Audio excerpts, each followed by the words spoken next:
This may well be the best-kept secret in Palos Verdes, created especially for children to learn more about the wonders of nature in Palos Verdes. We're happy to bring you a special RPV television feature called Third Grade Naturalist Program. It's been created and organized by the Palos Verdes Peninsula Land Conservancy, and as you'll see, it brings in a You Are There format what today's youth might call cool fun and information about ecology in the local classrooms. To share with you more about this interesting program, here is your host, John Nieto. The Third Grade Nature Program was put together 17 years ago with the first school, Silver Spur School. The elementary school there had a local canyon that some of the children didn't know existed, and with all its treasures and wonder. So one of the moms had the idea of getting the kids together in class and teaching them a little bit about the habitat, the natural habitat here. One interesting fact is that all of this preserved habitat wouldn't be a habitat now except for the California gnatcatcher and its physical requirement to nest only in the sage scrub itself. The sage brush, the Artemisia californica, is the only plant that the bird nests in. And each bird family needs anywhere from 5 to 20 acres of habitat to hunt in. And depending on how rich that habitat is, the lesser amount of habitat's required. So that's probably the key interesting fact to this whole idea of coming out here with the kids. I got in sagebrush, lemonberry, fennel, poppy, bush, sunflower, black sage, and wild cucumber. Wild cucumber Looks like that. Like a big spike ball. The seeds are poisonous.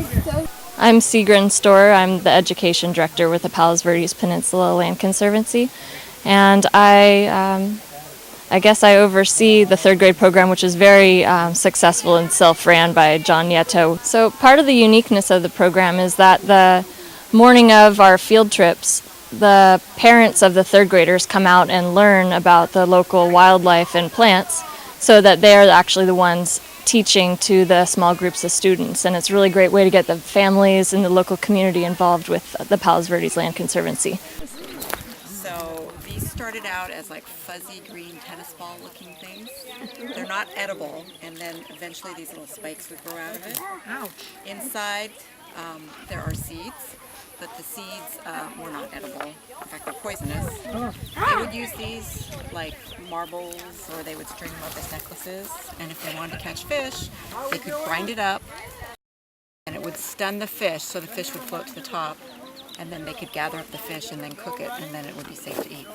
Well, Jim was on the board of directors of the Land Conservancy for a number of years, and all of our children and now grandchildren have gone through Vista Grande, and our last third grader is going through today. So our grandson will be here a little bit later, and we've always had this access to the canyon.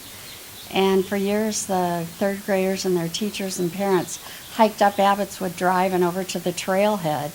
And we kept telling them they could come through our yard.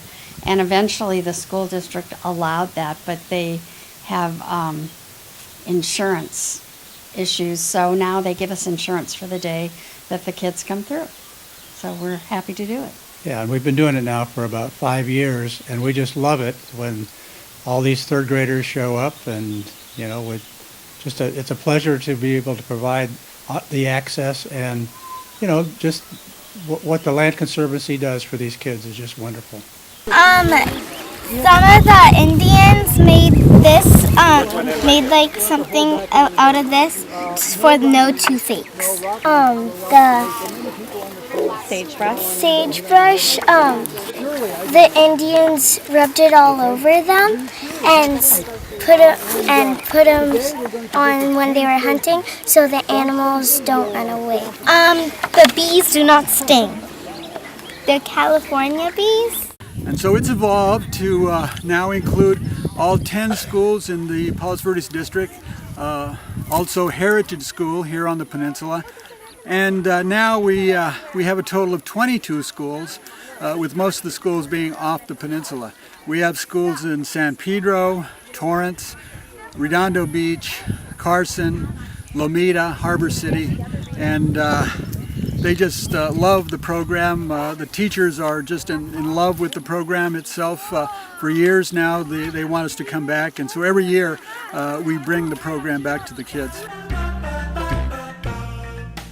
Did you know there are bees that don't sting you and cactus that can be served for dinner? Well, now you do. The only question now, of course, is when are you going to enroll your child in this fun and interesting project by the Palos Verdes Peninsula Land Conservancy? I'm John Clayton, and thanks for watching.